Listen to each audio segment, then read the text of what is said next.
शादी पड़ी है, ऐसे ठीक भोलेनाथ भी अपनी शादी करके गौरा जी का अनंत पर्वत पे लेके चले गए। हाँ, लेकिन गौरा जी कहा थी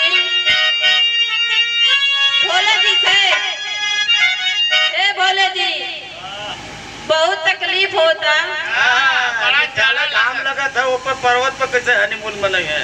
सबके तू देखला एक नजर से भला करेला, लेकिन हम तोहार होके हमें कबो ना देखेला, बहुत तकलीफ होती है। पंखा को लगवा देता।